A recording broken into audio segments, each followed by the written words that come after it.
Boa noite. Que a graça e a paz do Senhor esteja com todos, amém? Antes de começarmos, irmãos, eu queria falar algumas palavras. Começa a contar meu tempo ainda não, viu? Calma aí.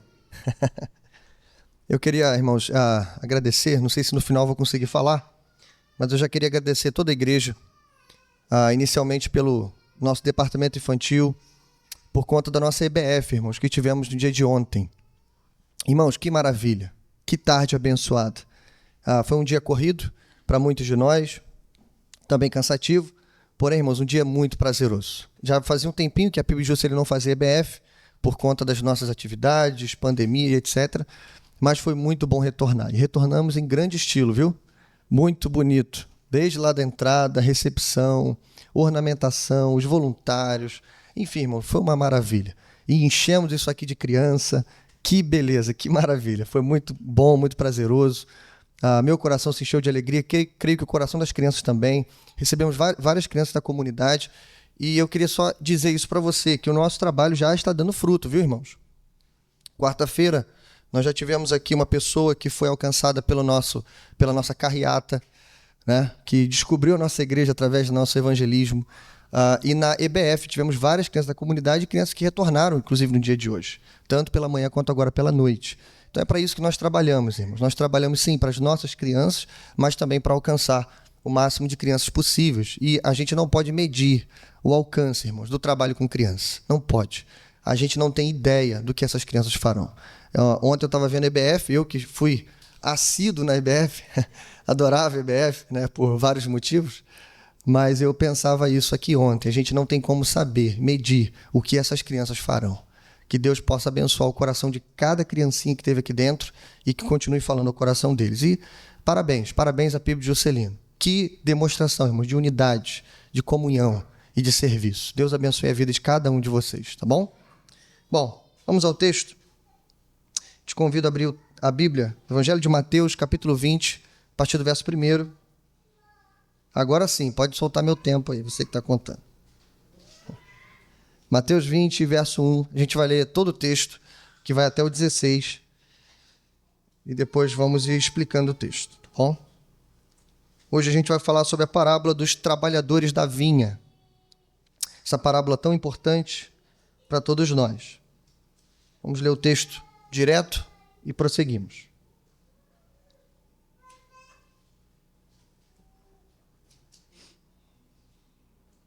Vamos lá? Diz assim: Pois o reino dos céus é como um proprietário que saiu de manhã cedo para contratar trabalhadores para a sua vinha.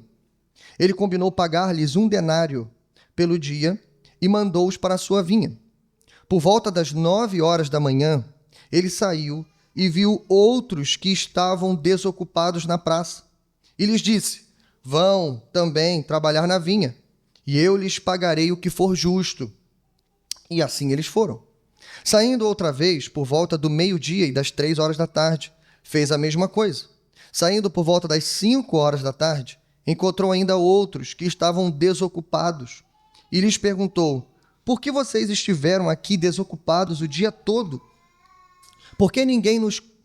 Responderam: Porque ninguém nos contratou. Responderam eles. Ele lhes disse: Vão, vocês também trabalhar na vinha. Ao cair da tarde, o dono da vinha disse a seu administrador: Chame os trabalhadores e pague-lhes o salário, começando com os últimos contratados e terminando nos primeiros. Vieram os trabalhadores contratados por volta das 5 horas da tarde e cada um recebeu 1 denário. Quando vieram os que tinham sido contratados primeiro, esperavam receber mais, mas cada um deles também recebeu 1 denário. Quando o receberam, começaram a se queixar do proprietário da vinha, dizendo-lhe: Estes homens contratados por último trabalharam apenas 1 hora, e o Senhor os igualou a nós, que suportamos o peso do trabalho e o calor do dia. Mas ele respondeu a um deles: Amigo, não estou sendo injusto com você. Você não concordou em trabalhar por 1 denário? Receba o que é seu e vá. Eu quero dar ao que foi contratado por último o mesmo que lhe dei. Não tenho o direito de fazer o que quero com o meu dinheiro? Ou você está com inveja porque sou generoso? Assim, os últimos serão primeiros, e os primeiros serão últimos. Amém? Que Deus nos abençoe e nos use, fale aos nossos corações e glorifique o seu nome. Bom, irmãos, como eu disse, essa parábola é a parábola dos trabalhadores da vinha. O tema que vamos refletir agora se chama a antilógica do reino, destruindo a lógica do mérito. Repito, a antilógica do reino, destruindo a lógica do mérito. Eu vou explicar, fique tranquilo, o que significa tudo isso. Não é novidade, irmãos, para ninguém aqui dentro, que a lógica empresarial, ou seja, o sistema de empresas, sistema de negócios, sistema de trabalho, entrou no meio da igreja. Não é novidade isso para ninguém. Tanto aqui no Brasil quanto ao redor do mundo, todos os lugares. Isso virou moda, livros foram publicados, métodos foram cunhados para isso. Enfim, mas uma espécie de lógica empresarial aplicado à lógica do reino. Eu traduzo isso para você com algumas coisas, né, que foram sendo feitas a partir disso. Por exemplo, dentro dessa lógica, nós não temos membresia, nós temos consumidores. Nessa lógica ainda, não há evangelismo, só há marketing. Pastores são coaches, congregações franquias e etc. E você pode continuar aplicando isso a várias partes aí da igreja. É claro, irmãos, que quando a gente pensa no todo, ou seja, na lógica empresarial, é óbvio que há coisas que se aproveitam.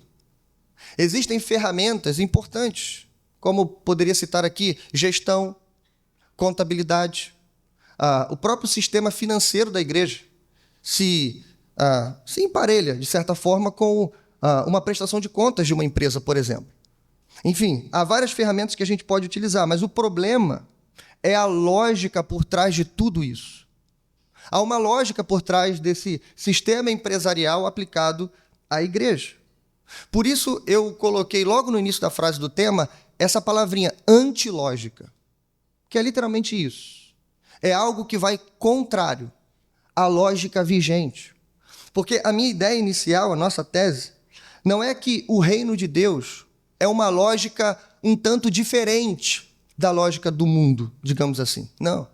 Em vários momentos e em muitos aspectos, a lógica do reino é oposta à lógica do mundo.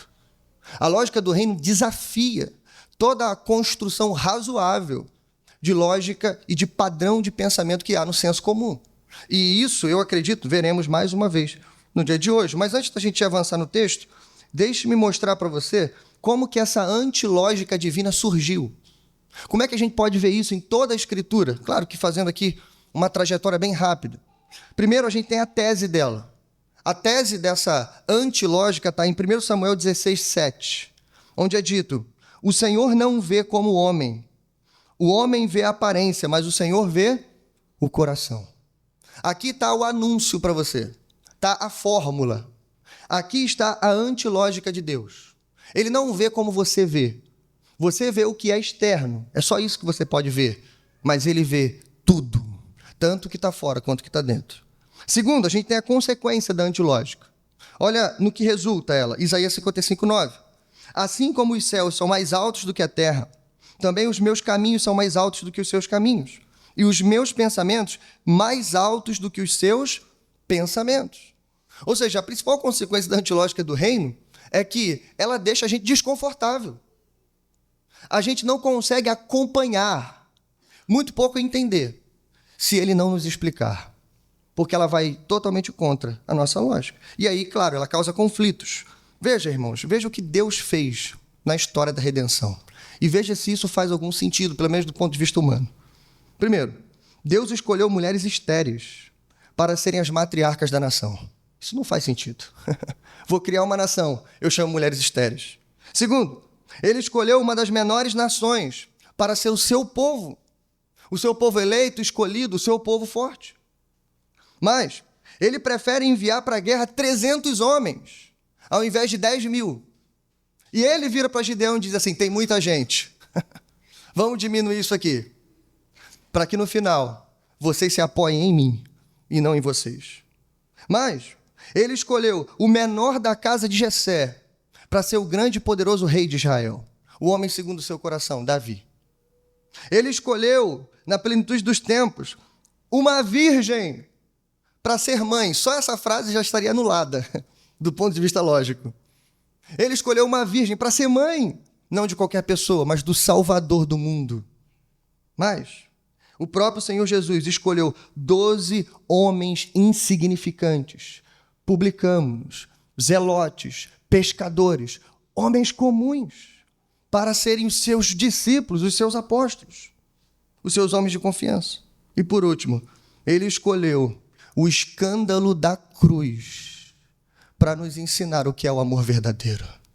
Ele poderia ter escolhido tudo nessa vida maravilhosa que temos. A beleza das montanhas, dos rios, dos mares, a beleza da vida. Ele poderia ter feito tudo, mas ele escolheu o escândalo da cruz para provar o seu amor por nós. Mas e o motivo dessa antilógica? Porque Deus quer confundir a lógica humana. O motivo está em 1 Coríntios 1, 27 ao 29. Mas Deus escolheu as coisas loucas do mundo, fracas, insignificantes, desprezadas, e as que nada são. Por quê? Qual o motivo? Verso 29. Para que ninguém se vanglorie diante dele. Aqui está o motivo, irmãos. Aqui está o porquê Deus confunde a sabedoria humana e porquê que ele inverte muitas vezes a lógica humana para nos mostrar e nos ensinar que nós somos totalmente dependentes dele. Seja para a revelação, seja para a salvação, seja para todas as coisas, nós dependemos de Deus. Bom, a grande lição que vamos aprender então, em relação a isso, e eu preciso dizer, Mateus 20 conta mais um pedacinho dessa história, ou dessa lógica divina. Vamos lá. A antilógica do reino desafia a lógica humana mais uma vez. Veja, mais uma vez. Agora, em resposta à lógica do mérito, Jesus revela que em seu reino, a entrada, a permanência e especialmente a recompensa são todas obras da graça de Deus. Portanto, os que se acham primeiros serão os últimos, mas os que se fizerem últimos serão os primeiros. Se você entender essa frase, você entendeu a mensagem toda. Bom, é sobre isso que a gente vai falar. Abre sua Bíblia, deixa aberta, Mateus capítulo 20, vamos do 1 ao 16. Eu estruturei em 5 cenas, irmãos. A gente vai passear nessas cenas, rapidinho, e no final algumas aplicações para a gente. Não se esqueça, é a antilógica do reino que destrói a lógica humana. Cena de número 1, me acompanhe, dos versos 1 ao 2, nós já lemos, mas só para relembrar. Cena de número 1, o dono da vinha contrata os primeiros. Antes da gente falar propriamente da parábola, deixe-me te dizer por que Jesus contou essa parábola. Qual é o contexto dela? De onde ela surge? Ela não surge do nada. Se você ler o último versículo do capítulo 19, Jesus disse exatamente a última frase do capítulo 20, pelo menos no verso 16. Ele diz exatamente isso. Os últimos serão os primeiros e os primeiros serão últimos. Ou seja, ele está criando uma moldura aqui para a gente. E por que Jesus disse isso? Jesus disse isso em resposta ao que seu apóstolo, ou melhor, o discípulo dele tinha falado, o discípulo Pedro. No finalzinho do embate de Jesus com o jovem rico, Pedro fez uma célebre pergunta, uma famosa pergunta. Ele virou para Jesus e perguntou assim: nós deixamos tudo para seguir-te. O que será de nós? Sabe o que significa essa pergunta, irmãos? Essa pergunta significa assim: o que a gente vai ganhar? É isso que Pedro queria saber. Jesus acabou de despedir o jovem rico, e você conhece a história, não preciso lembrar. Terminou essa história. Os discípulos estão ali preocupados. Porque se para os ricos, que culturalmente eram pessoas abençoadas por Deus, essa era a lógica que se tinha, se para eles é difícil ser salvo, então quem pode ser salvo? Jesus disse, olha, para o homem é impossível, mas para Deus todas as coisas são possíveis. E aí Pedro vai e encaixa essa pergunta. Mas aí nós? E quanto a nós? Nós deixamos tudo para te seguir. Então, o que vamos ganhar? Entende? É isso que Pedro quer saber. Pedro quer saber qual a recompensa que eles terão, já que eles são os linha de frente de Jesus Cristo. Bom, Jesus responde para Pedro, dizendo, olha, tem recompensa para vocês.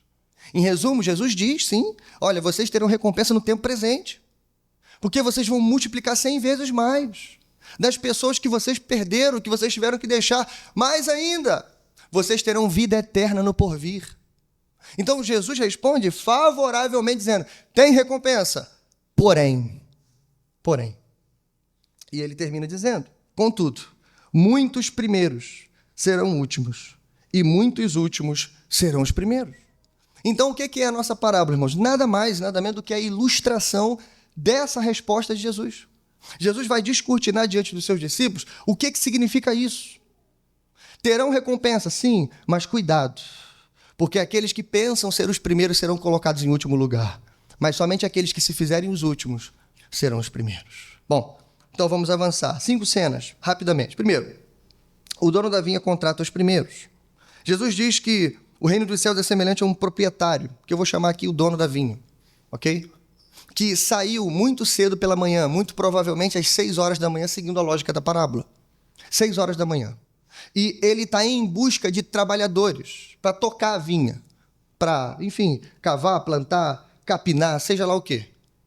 É isso que o dono da vinha quer. Então, 6 horas da manhã, ele sai buscando trabalhadores. E o primeiro verso e o segundo verso indica para a gente que o dono da vinha contrata esses trabalhadores. Veja, o verso 2 diz que eles combinam um preço.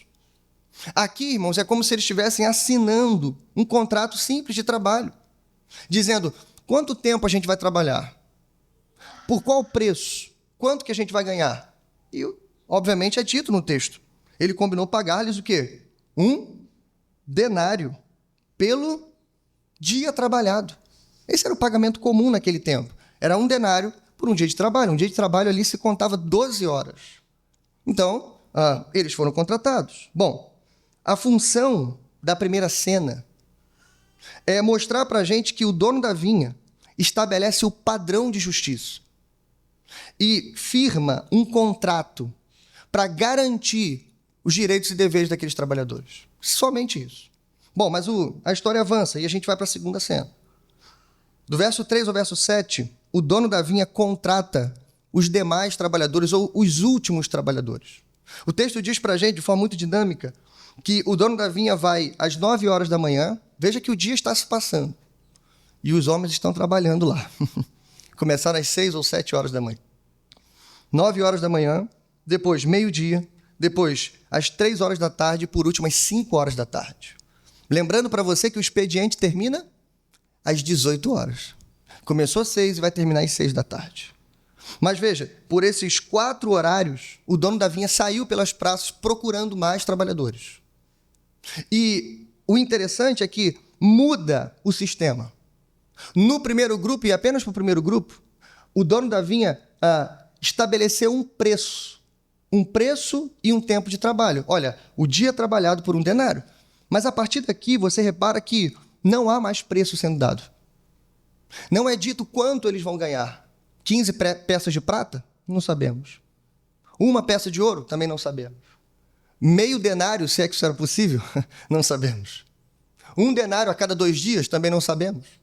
Enfim, não é combinado um preço, apenas a frase, lhes pagarei o que for justo. Só isso. E o motivo da segunda cena é basicamente esse. 2 coisas. O desejo do dono da vinha de encher a sua vinha de trabalhadores. Ele tinha uma necessidade. E segundo, a pronta resposta desses homens. Eles são chamados de desocupados, mas não confundam. Desocupados aqui com os desocupados que a gente conhece. Não é desocupado por preguiça e nem por vadiagem. Provavelmente eles não tinham emprego e agora eles têm emprego. É tanto que quando são convidados, eles prontamente acolhem o convite, sem, inclusive, dizer quanto vão ganhar. Eles não sabem nem quanto vão ganhar, mas eles vão. Entende? Bom, aí a gente avança para a terceira cena. O dono da vinha inverte a ordem do pagamento.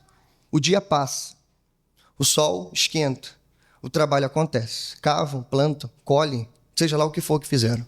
Parece que o trabalho é duro, irmãos. A vinha cobra o seu preço. Bom, chegamos ao final. Passou rápido o dia de trabalho, né? Pra gente. Chegaram às 6 horas da tarde. Chegou a hora do pagamento. O dono manda reunir todo mundo e ele diz ao encarregado, olha, comece a pagar. Mas vamos fazer o seguinte, vamos inverter a ordem. Vamos começar pelos últimos e deixar os primeiros por último. Bom, ele começa a pagar os últimos. E lembra quem são os últimos? Aqueles que trabalharam às 5 horas da tarde. Quantas horas eles trabalharam? 1 hora. E aí o dono da vinha manda o encarregado fazer o quê? Dá 1 denário para esses homens. E o texto não diz, mas provavelmente foram pagando todos aqueles grupos até chegar nos primeiros. Mas antes de chegar lá, deixa eu perguntar para você, qual é o problema aqui, irmãos? Qual é o problema? Na próxima cena, eles vão protestar. Eles vão criticar o dono da vinha. Mas por quê? Eu fiquei pensando nisso. Qual o motivo? Qual é o problema que acontece aqui? O dono da vinha está fazendo pagamento. Por que protesto? Por que eles ficaram tão indignados? Eu acredito que o texto responde para a gente. Veja o que está escrito no verso 10. Quando vieram os que tinham sido contratados primeiro, esperavam receber mais. Aqui está a resposta para a gente. Por que eles ficaram tão indignados? Qual é o problema? Qual é a culpa que o dono da vinha tem? Em princípio, nenhuma. A questão é, eles esperavam receber mais. Parece, irmãos, que o real problema aqui não é no pagamento, no valor. Até porque não foi surpresa para eles, já sabiam quanto ia ganhar. Ah, pastor, mas eles ralaram 12 horas. Tudo bem, mas isso foi acordado, combinado, talvez até assinado, lá às 6 horas da manhã. Chegou às 6 da tarde, o único protesto que caberia aqui é se o dono da vinha pagasse com 12 peças de prata. E não foi. Ele deu 1 denário para eles. Então não há problema. Mas qual é o problema? A expectativa deles era que eles queriam ou achavam que deveriam receber mais. Bom, a função dessa cena é mostrar que o dono da vinha inverte a ordem do pagamento para inverter a lógica. O dono da vinha que causa confusão, não sei se você reparou. Porque se ele tivesse pagado cada grupo na ordem correta, ou seja, começando com os primeiros, pagava os primeiros e despedia eles. Depois ia para os segundos e assim por diante. Você concorda comigo que os últimos empregados não iam reclamar? Sim ou não? Não iam reclamar. Pagaria os primeiros. Combinei 1 denário com você, está aqui. Tchau, benção. Até amanhã. Ia pagando todos os outros. Não, mas é o dono da vinha que causa confusão. Mas é claro que ele não quer só causar confusão. A ideia aqui é revelar onde está o real problema daqueles primeiros empregados. Bom, aí a gente avança para a 4ª cena. O dono da vinha recebe as críticas, versos 11 e 12. E a gente viu que eles começaram a se queixar do proprietário. Veja que aqui você já tem uma ideia clara de quem é o alvo da crítica desses trabalhadores. Quem é? O proprietário. Quem é o culpado? O dono. Quem errou na cabeça deles? O dono. E aí, então, eles protestam. No verso 12, eles dizem: estes homens contratados por último trabalharam apenas 1 hora e o Senhor os igualou a nós, que suportamos o peso do trabalho e o calor do dia. Lembra que eu falei? Eles tinham uma expectativa e essa expectativa estava em cima de uma base lógica. E qual era a base lógica deles? Quem trabalhou mais deve ganhar mais. Quem sustentou mais peso deve o quê? Ganhar melhor. Essa é a lógica deles. Mas, infelizmente, irmãos, essa lógica não era a lógica do dono da vinha. Não foi para isso que ele os contratou. Não foi isso que estava acordado, não era isso que estava no contrato. Bom, mas veja, eles apontam um dedo para o dono da vinha. Em primeiro lugar, irmãos, o problema está no dono. Mas, em segundo, eles apontam para os outros trabalhadores. Independente se trabalharam menos ou mais. Você percebe que quando eles apontam o dedo para os trabalhadores, o dono da vinha poderia fazer uma coisa que professor de escola gosta de fazer. Veja se isso nunca aconteceu na sua sala de aula. Professora, fulano tirou uma nota maior que a minha, né? Mas eu acertei mais questões do que ele. O que o professor do colégio faz? Ele diminui a nota do outro aluno. Não é isso? Ou para igualar a sua, ou para ficar mais baixo que a sua. Ele nunca dá uma nota a mais para você. Você percebe que nesse momento o dono da vinha podia fazer isso? Ele podia dizer, não, tudo bem. Então o problema é que eu paguei mais para eles, então está tudo certo. Retira o valor deles. Dá menos para eles. Divide, compartiona. Não sei como é que ia fazer, né? Dá algum elemento para eles que simbolize 1/4 de denário ou meio denário. Paga alguma coisa. E para vocês, toma aqui 1 denário. Vocês entendem que se isso fosse feito, os primeiros trabalhadores sairiam dali satisfeitos. Por quê? Porque o problema não é que eles foram rebaixados, mas que os outros foram abençoados além da conta. Bom, terrível. A ideia aqui, irmãos, da quarta cena, é simplesmente revelar o coração desses homens. Mostrar o motivo e o alvo das suas acusações, o dono da vinha. Bom, mas a quinta e última cena mostra pra gente que o dono da vinha repreende esses homens. E veja a repreensão que ele dá, irmãos. Veja a repreensão. Ele responde ao insulto infundado desses homens, pelo menos com 4 argumentos. E o primeiro deles é, gente, fizemos um contrato. Simples assim. Veja o que está no verso 13. Amigo, não estou sendo injusto. Você não concordou em trabalhar por 1 denário? Simples assim. Eu estou fazendo exatamente o que eu combinei com vocês. Ok? Segundo, eu quero ser generoso com os últimos. Verso 14. Receba o que é seu e vá. Eu quero dar ao que foi contratado por último o mesmo que lhe dei. Ou seja, eu combinei 1 com você, mas eu quero dar 1 para ele. Eu não posso? Terceiro, eu tenho o direito de fazer o que quero com o que é meu. De quem é o dinheiro, irmãos? Dele. De quem é a vinha? Dele. Quem está mandando o negócio ali? É ele. Eu tenho o direito de fazer o que eu quero com o que é meu. Mas em quarto lugar, aqui é descortinado de uma vez por todas o coração, a intenção, a motivação desses homens. Verso 15. Ou você está com inveja porque sou generoso. Numa versão um pouco mais literal, vai dizer, ou são maus os teus olhos, porque eu sou bom. Aqui o dono da vinha está dizendo, olha, o problema não está em mim, o problema não está neles que trabalharam menos do que vocês, o problema não está nem no calor do sol, que fustigou a cabeça de vocês, o problema está em vocês. É porque os olhos de vocês são maus, o coração de vocês é cheio de trevas. Vocês estão se comparando ou comparando esses homens a vocês. Vocês são invejosos e egoístas. Aqui, bom, é revelado o real problema do coração desses homens. Bom, mas a pergunta, irmãos, é o que tudo isso tem a ver com a gente? Como que a parábola da vinha consegue contar mais um pedacinho da história do reino para a gente? Ensina alguns aspectos novos do reino e, como eu disse, desconstrói um pouquinho mais dessa lógica humana, do senso comum que a gente carrega dentro de nós. E é possível que você que está aqui hoje tenha restícios ou pequenos pedaços dessa lógica no seu coração.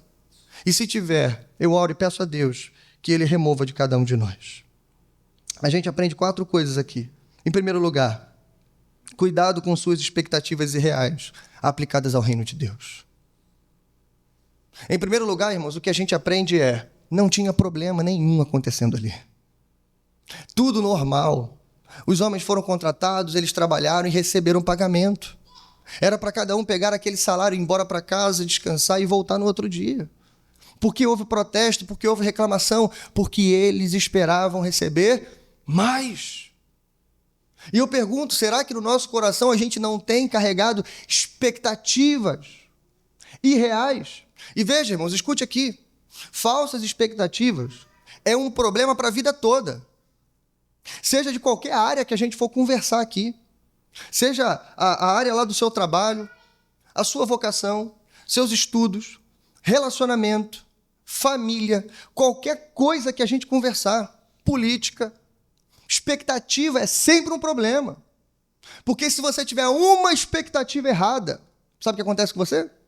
Frustração, negação, tristeza. Enfim, vários motivos para você ficar triste. Então veja, irmãos, cuidado com as expectativas que há no seu coração.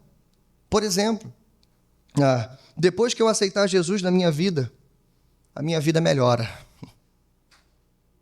Depois que eu entregar minha vida a Jesus, a coisa vai alavancar. A empresa que não funcionava agora vai funcionar.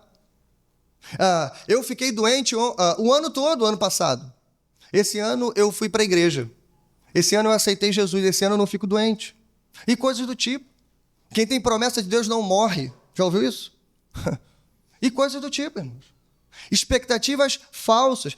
Se expectativas falsas é um problema para cada área da vida, imagine aplicado ao reino de Deus. Escute o que eu vou te dizer rapidinho.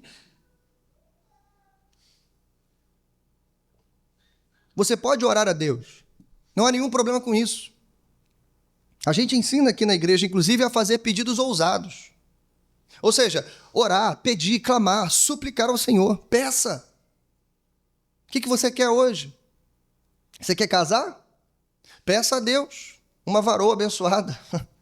Um varão de Deus, um homem de Deus santo, abençoado. Peça a Deus, ore. Só para citar um exemplo aqui. Mas ore ao Senhor. Faça pedidos agora. Há uma grande diferença, irmãos. Nós não apenas oramos, escute isso, segundo a vontade de Deus, ou seja, Senhor, eu quero isso, mas eu só quero isso se for de acordo com a sua vontade. Mas veja, estamos em oração. E o crente, que tem discernimento, crente maduro, ele vai orando e pedindo. E já percebeu que às vezes a gente ora e a coisa não vem? Você tem que ter discernimento para entender no meio desse processo se o que você está pedindo é ou não da vontade de Deus. Porque você pode muito bem estar pedindo uma coisa que Deus não quer te dar. Lembra? A vinha é dele, meu irmão. Não tem ele direito de fazer o que ele quer do que é dele? Você precisa entender, é da vontade dele ou não? E então, se for da vontade, continue perseverando. Mas se não for, abandone o seu pedido. Bom, cuidado com expectativas irreais. Segundo, não tenha inveja dos que chegarão na vinha por último. Lembre-se que trabalhar na vinha é um doce privilégio. Perceba que os trabalhadores vão chegando, cada um à sua hora. E quanto mais longe a situação vai ficando, pior ficam para aqueles que estão primeiro. Agora imagine alguém se queixando, irmãos, em pleno século XXI. Mas eu já estou há tanto tempo no Evangelho, tanto tempo na igreja, já trabalhei tanto na igreja, já servi tanto, já sofri tanto, já lutei contra tentações terríveis, já evangelizei, já preguei, já pastoreei e fiz tanta coisa por tanto tempo. E aí você conhece o seu João, para citar um exemplo aqui, não é você não, João, o seu João, que viveu a vida inteira, negou a fé, pregaram para ele. Meu tio, vou citar uma pessoa real, meu tio Alcides, viveu a vida inteira como ímpio, era ateu convicto. Meu pai pregava para ele desde que eu me entendo por gente. E eu lembro da gente indo na casa e meu pai debatendo com ele, conversando com ele, evangelizando ele. Alcides nunca aceitou Jesus, até que ele ficou com câncer no pulmão. Foi definhando em cima de uma cama até morrer. Uma semana antes da sua morte, ele entregou a vida a Jesus Cristo. E eu lembro como se fosse hoje desse dia. Orei muito por ele. Uma semana antes da morte, aceitou a Jesus, virou um crente em cima da cama. Foi batizado e tudo em cima da cama. E quando ele morreu, a minha tia ligava no telefone dizendo, ele está indo e vendo o homem de branco dentro do quarto. Veja, irmãos, pode dizer amém? Só para quem crê nisso. Morreu vendo o homem de branco vindo buscar ele dentro do quarto. Morreu assim, dentro de casa. Estava fazendo paliativo dentro de casa. Assim que ele morreu. Alguém poderia olhar para essa história e dizer assim, mas não é justo. Porque eu dediquei minha vida inteira ao reino. Aí vem o Alcides, uma semana, serve a Deus deitado e vai para o céu. E deve estar lá, pertinho do trono. O ladrão da cruz, irmãos. Segundo a tradição, o Dimas. Tem gente que tem raiva de Dimas. Porque fala, olha os apóstolos, andaram com Jesus, pregaram a palavra, evangelizaram, sofreram, com exceção de João, todos foram martirizados, todos, lenhados, torturados até a morte. João foi torturado também, só não morreu assim. E alguém pode pensar, Dimas, nos acréscimos do segundo tempo, já dependurado na cruz por causa de um crime que ele cometeu, provavelmente o latrocínio, um roubo que tem como consequência a morte. Estava ali pagando por um crime que cometeu. Ele reconhece que Jesus é rei e que ele tem o reino e há esperança e fé suficiente no seu coração para dizer, olha, lembra-te de mim quando entrares no teu reino. Jesus então se compadece dele e diz, hoje mesmo estarás comigo. E alguém pode dizer assim, poxa, mas e Dimas? Bom, deixa eu dizer uma coisa para o seu coração. Se é que isso passou ou já passou pela sua mente, escute isso. Se você está mais tempo na vinha, sabe o que significa? Significa que você já recebeu a sua recompensa. Lembra da parábola? Quando os primeiros homens protestam, irmãos, eles só citaram coisa ruim do trabalho. A gente sustentou o peso do trabalho e o calor do sol. Será que não teve coisas boas ali? E o bate-papo? E a conversa? E o intervalo? E o prazer do trabalho realizado, da missão cumprida? Cadê, irmãos? Não teve nada de bom. E imagina nós no reino de Deus. Veja, irmãos, acabei de citar aqui a EBF. Foi cansativo? Foi. Mas foi extremamente prazeroso. E aí, irmãos, no final, se a gente pudesse perguntar ao Dimas, por exemplo, ou ao meu tio Alcides, eles responderiam provavelmente a frase de Agostinho, bispo de Hipona. Tarde, tão tarde te amei. Irmãos, que doce privilégio, irmãos. Que privilégio aqueles que nasceram no Evangelho, que ouvem a palavra sendo contada pelos pais, depois pelos pastores, pelas tias na salinha e assim por diante. Que doce privilégio. De maneira nenhuma você pode olhar para esses, os que serão salvos nos acréscimos do segundo tempo, com inveja no coração e dizer, por que ele, não eu? Se ele vai estar dizendo no coração, como eu queria ter tomado essa decisão bem antes. Porque você já colhe a recompensa no tempo presente, mas você também colherá no porvir. Glória a Deus. Terceiro lugar, não importa o seu tempo de vinha, a recompensa se baseia na bondade do dono. Não importa a força, posição, pedigree, tempo de casa, nada disso vale como garantia da recompensa. Apenas a pura e livre graça de Deus pode assegurar a recompensa que teremos no mundo vindouro. E isso vale tanto para a salvação, quanto para a permanência, quanto para a recompensa no fim dos tempos. Escute isso, irmãos. Não importa o tempo de casa. Pastor, eu me converti na adolescência. Pastor, eu me converti já muito velho. Não importa. Eu tenho 30 anos de convertido, eu tenho 1 ano de convertido. Também não importa. Porque a tua recompensa, para falar só de uma coisa aqui, a tua recompensa nos altos céus, ela virá mediante a graça livre do nosso Senhor soberano. Tem vários aspectos, irmãos, que a gente não pode e a gente não consegue considerar. Como, por exemplo, aquele primeiro que a gente leu lá no início do sermão.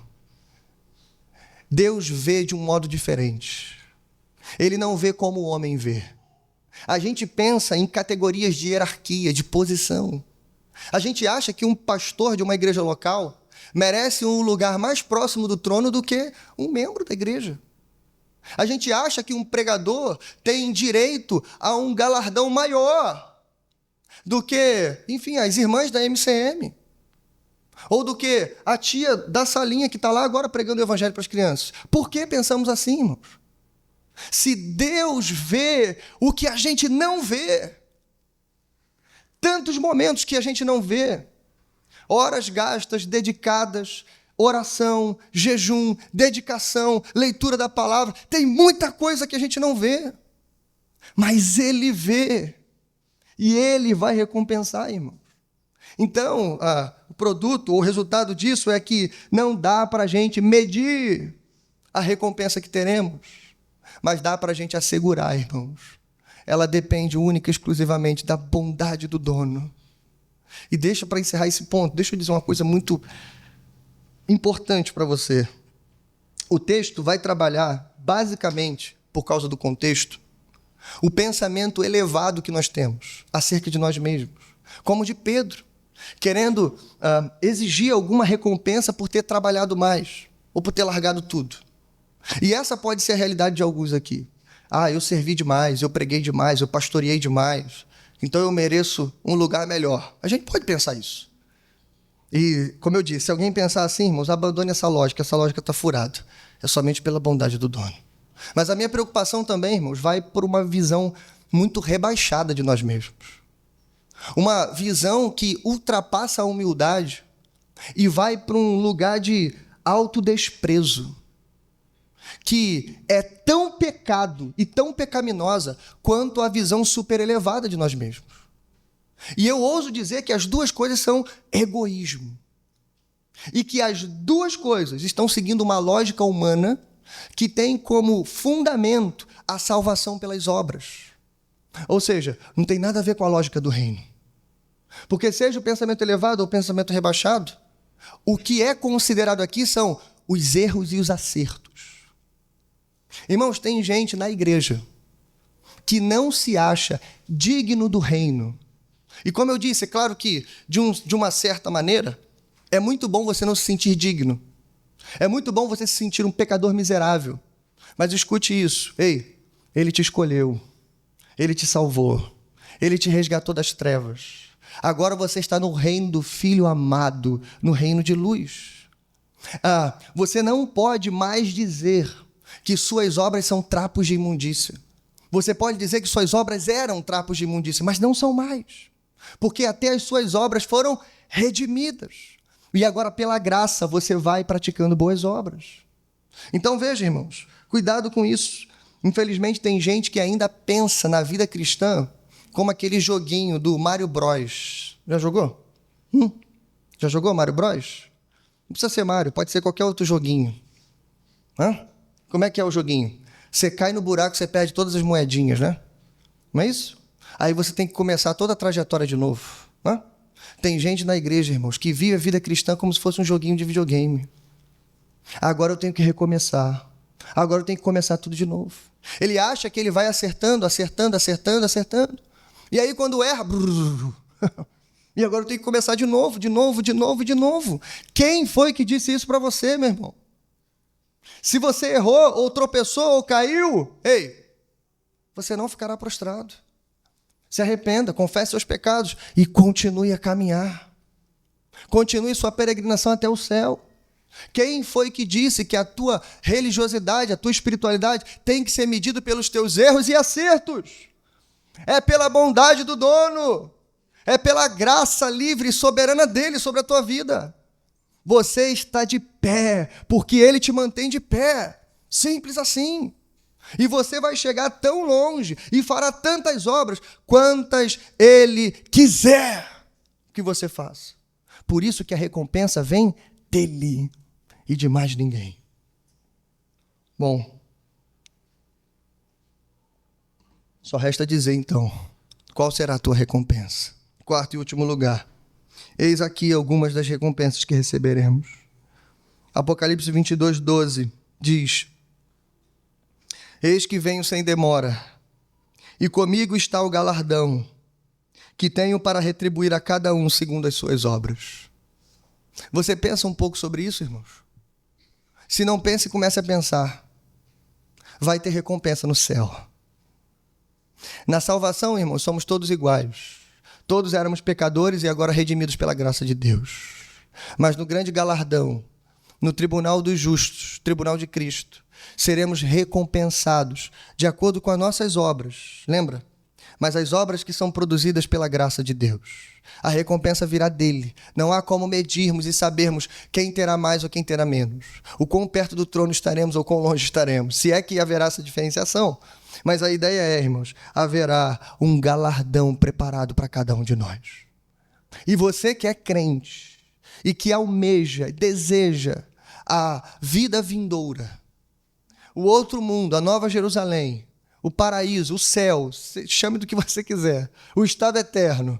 Você que almeja o céu, você precisa pensar no galardão também. E deixa eu encerrar só dizendo para você algumas dessas recompensas que a Escritura promete para você e para mim. A primeira delas, uma das que eu mais gosto, são as coroas. Não estou falando de velhinhas não, viu? Eu estou falando de coroa na cabeça. Aquele ornamento, irmãos, que aqui na terra, no nosso mundo, é usado somente para os reis e poderosos. Mas lá, irmãos, diz que cada um de nós receberemos coroas na cabeça. E claro, irmãos, que pode não ser exatamente assim, mas a ideia é: você será honrado. Você estará num novo patamar. E veja, a Bíblia fala sobre a coroa da justiça, a coroa da glória, coroa incorruptível e a coroa da vida. Apocalipse 2:10, ser fiel até a morte e dar-te-ei a coroa da vida. Segunda recompensa, plena herança com Cristo. Romanos 8:17, se somos filhos, então somos também herdeiros, herdeiros de Deus e co-herdeiros com Cristo. Se com ele sofremos, também com ele seremos glorificados. Sabe o que significa isso, irmãos? Tudo que será dado para Jesus Cristo também será teu. Lembra? O objetivo do universo é fazer convergir em Cristo todas as coisas. Toda a glória, todo o louvor, toda a riqueza, toda a sabedoria será dele. E também será sua, porque estaremos nele e agora para todo sempre. Terceira recompensa, descanso eterno. Apocalipse 14:13, bem-aventurados os mortos, que desde agora morrem no Senhor, descansarão de seus trabalhos, pois as suas obras os acompanham. Imagine, irmãos, um momento em que tua mente não vai ficar trabalhando. Imagine um momento que você chegou do trabalho, mas você não vai precisar trabalhar mais. Imagine um dia, irmãos, onde vamos descansar plenamente. A ideia aqui não é dormir, a ideia aqui é repousar seguro nos braços do Pai. Quarta recompensa, o reconhecimento do próprio Deus. 1 Coríntios 4:5. Então, cada um de vocês receberá de Deus o louvor. Esse é o único que eu não vou explicar, porque eu não sei o que é isso. Não me pergunte o que é. Deus vai cantar uma canção para nós? Não sei. Eu só sei, irmãos, que é uma recompensa prometida pela Escritura. E eu creio no que está aqui. Cada um de nós receberá de Deus o louvor. Mas por último, nova morada e comunhão perfeita com Cristo. Aqui a gente termina com o melhor. João 14, verso 2 e 3. Na casa de meu pai há muitas moradas. Isso é maravilhoso. Mas ele termina no final dizendo: voltarei e os levarei para mim mesmo, para que onde eu estiver, estejais vós também. De todas as recompensas, essa com certeza é a melhor. Teremos plena comunhão com Cristo Jesus. Nós estaremos nele. Lembra? Não haverá santuário, não haverá tabernáculo, porque o próprio Senhor será o nosso tabernáculo. Não haverá distância entre nós. Os nossos olhos carnais e limitados, que a gente acabou de cantar aqui, não sei se você reparou, que não podem vê-lo, porque se a gente vê o nosso Senhor na sua glória e majestade, somos destruídos. Mas aqui, com os corpos glorificados, seremos semelhantes a Ele. Então o veremos face a face. E não apenas de longe, irmãos, mas como Ele mesmo prometeu. E vocês estarão onde eu estiver. Ah, meu irmão, que você possa abraçar essa recompensa. E que você espante do seu coração todo esse senso comum, toda essa lógica humana do mérito, da hierarquia, enfim, de como funciona o mundo dos homens. Esqueça isso. O reino de Deus é diferente de tudo isso. O reino de Deus é melhor. Ele é exaltado. Ele é excelente. Há um lugar para você no reino de Deus. Você pode dizer amém? Se você ainda não entregou sua vida a Jesus, aproveite nesse dia. Aproveite essa noite. Se você quer reassumir um compromisso com Cristo, pastor, eu quero voltar para Jesus. Eu não quero ficar longe, eu não quero ficar de fora. Esse é o momento de você fazer isso. Lembra? Não importa se você começou às 6 horas da manhã ou se você entrou às 5 horas da tarde. Nós estamos aqui pela bondade do dono. Não há ninguém aqui melhor do que você. Também não há ninguém aqui pior do que você. Estamos aqui pela graça de Deus. No final estarei à porta aperte minha mão e diga: pastor, eu quero aceitar Jesus, eu quero voltar para Ele. Amém? Vamos orar.